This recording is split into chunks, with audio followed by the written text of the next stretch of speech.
আসসালামু আলাইকুম বন্ধুরা, আবার চলে আসলাম নতুন একটি ব্লগ নিয়ে। ঢাকার অদূরে আমাদের নবাবগঞ্জে মাঝিরকান্দা বাস স্ট্যান্ডের পরেই পেয়ে যাবেন এই ফুডল্যান্ড। এখানে আসলে বাদে বাচ্চাদের নিয়ে আপনি সুন্দর একটা সময় কাটাতে পারবেন। এই ফুডল্যান্ডের ভিতরে যাওয়ার প্রবেশপথেই সুন্দর একটি মনোমুগ্ধকর ঝর্ণা সবার দৃষ্টি আকর্ষণ করবে। দেখতে দেখতে আমরা চলে যাব ভিতরের দিকে, যেখানে আমাদের সুন্দর লাইটিং দ্বারা স্বাগতম জানানো হবে। লাইটিংয়ের কালার কন্ট্রাস্টও ছিল খুবই চমৎকার, এবং এক সাইডে পেয়ে যাবেন সুন্দর একটি ঝর্ণা, যেখানে অ্যাকোয়ারিয়ামের মতো বিভিন্ন ধরনের মাছ চাষ করা হচ্ছে, যেগুলো বাচ্চাদের দৃষ্টি আকর্ষণ করবে। চলুন বন্ধুরা, আরও ভিতরে একটু ঘুরে দেখি। অন্য সাধারণ রেস্টুরেন্টের মতো না, এটা একটু বড় পরিসরে করা হয়েছে, যা আশেপাশে যে রেস্টুরেন্টগুলো থাকে তার সাথে অনেক সুন্দর ভিতরে জায়গা, এবং জিনিসটা অনেক বড়।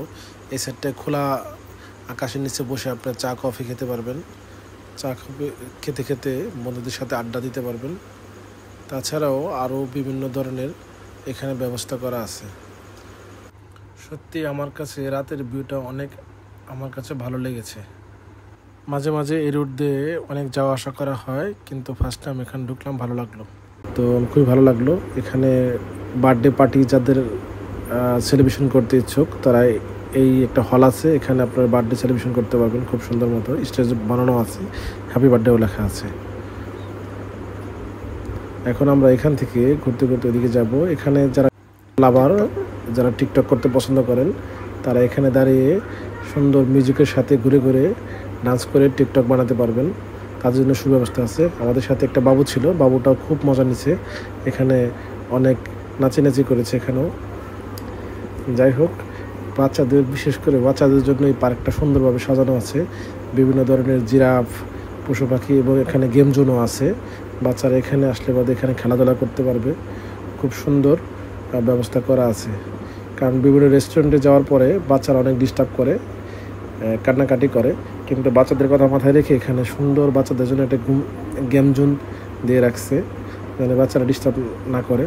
তাছাড়া বিভিন্ন ফটো ফ্রেমও করা আছে, যেহেতু এখন সেলফির যুগ, সেক্ষেত্রে যেন সেলফি ভালো আসে তার জন্য বিভিন্ন ধরনের ফ্রেমও তৈরি করা আছে। খুবই ভালো আছে, এবং ছোটো ছোটো কুড়ে ঘরের মতো করা আছে। আপনি চাইলে বাদে ফ্যামিলি নিয়ে একান্ত সময় আপনি এখানে কাটাতে পারবেন। এই মাছগুলো আমার কাছে দেখতে অনেক ভালো লাগছে, এর জন্য একটু ভিডিও করেছি আমি। মাছগুলো আসলে আমার কাছে খুবই সুন্দর লাগে অ্যাকোয়ারিয়ামের মধ্যেও, আর এখানে তো আরও বেশি ভালো লাগতেছে। যাই হোক, তো ঘুরতে ঘুরতে আমাদের খাবারটাও মনে হয় রেডি হয়ে গেছে। আমরা খাবার এখান থেকে টেস্ট করব, দেখা যাক। সুন্দরের সাথে সাথে যদি খাবারটাও সুন্দরভাবে পরিবেশন করে এবং টেস্টি হয়, সেক্ষেত্রে আরও অনেক ভালো লাগবে। এখানে আরেকটা ফ্রেম, এখানে ছবি তুলতে পারবেন বাচ্চাদের নিয়ে, এবং সুন্দর সুন্দর কিছু ঝর্ণাগুলোও আছে, আমরা ঢোকার সময় দেখেছি। এখানেও আমরা ঝর্ণাগুলা উপভোগ করলাম। যাই হোক, আমরা আসার সাথে সাথে খাবারগুলো অর্ডার দিয়ে নিয়েছিলাম, তো খাবারগুলো আমাদের পরিবেশন হয়ে গেছে। ওয়েটার আমাদের বললো খাবারগুলো রেডি। যাই হোক বন্ধুরা, আপনাদের সুন্দর সময় কাটানোর জন্য আপনার এই ফুডল্যান্ডে চলে আসতে পারেন। Thank you.